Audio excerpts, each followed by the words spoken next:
There might not be an O's player that fans are more excited to see in 2018 than Trey Mancini. The American League Rookie of the Year finalist has been working out in Baltimore primarily since the season ended.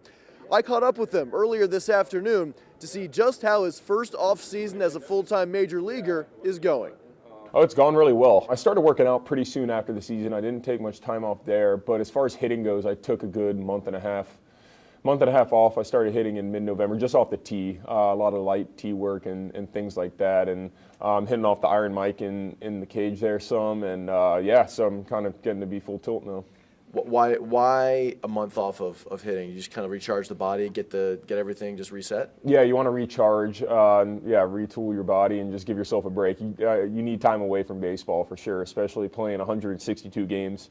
And then hopefully more if you make the playoffs. It's a lot. I mean, it's a long season, and you definitely need time away. Like from mental standpoint and physical standpoint, you need a rest and need a little bit of change. How much time are you spending in Baltimore training during the off season? A good amount. I'd say 40% of the days that I work out, I come up here, and then 60% I'm working out at Georgetown. Actually, our head strength coach, Joe Hogarty, he is good friends with the strength and conditioning coach at Georgetown for the basketball team, so he's been nice enough to let us work out there, so that's been great. What do you want to work on the most for 2018?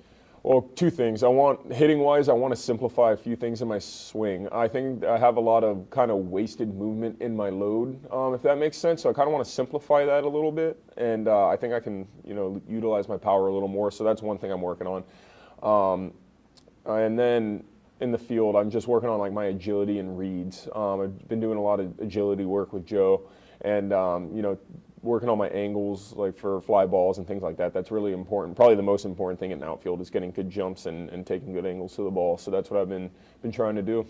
How much different is Trey Mancini in December of 2017 than Trey Mancini in December of 2016? Not too much different. Every offseason I try to, do the same thing, even though I've been in different places almost every year. I want my workouts, I want to be pretty similar and everything like that. And mentally, I want to go into the next season with the same approach of trying to make the team. So, I want to tell myself that nothing's given, and still try to earn a spot like I always have every other spring training. How much do you feel your role is going to change in 2018? I'm hoping that it's similar, playing outfield and first base whenever they need me to do so. So, whatever they want me to do, I'll do it.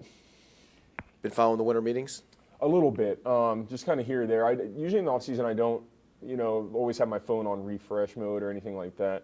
But I've been seeing a few things. I mean, a couple big things have happened lately. So it is exciting to see, and especially after playing against a bunch of guys throughout the year, it's always interesting to see where they will end up the next year if they're a free agent or traded. What did it mean to you to be a finalist for AL Rookie of the Year? It was a total dream come true.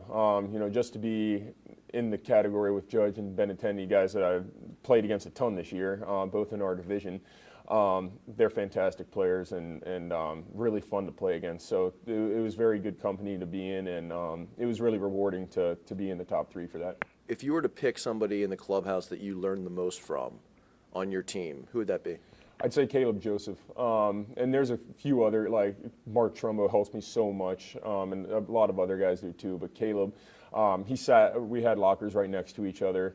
He knows me really well. We both came up in the Orioles system, so we're both familiar with, where we've been. We both played on all the minor league teams, so he really helped me mentally with how to adjust to getting to the major leagues from the minors, and definitely, kept me sane sometimes whenever I was going through a slump or something like that. He always knew what to say. And his brother Corbin was like that with me. I was teammates with him for 2 years in the minors, in AA and AAA, and it was the exact same thing. So Corbin and Caleb have helped me tremendously in my baseball career. Getting back to a league and division perspective here, your reaction to Giancarlo Stanton, now a member of the Yankees?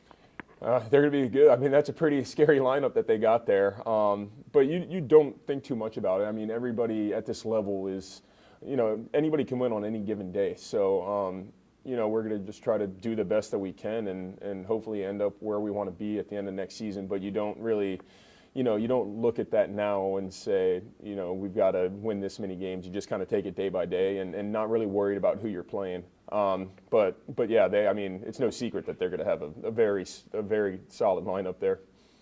It doesn't keep you up at night, the thought of Stanton smashing the ball at Camden Yards a bunch this year, does it? I'm not the one that has to pitch, but no, they're going to be very, very good offensively.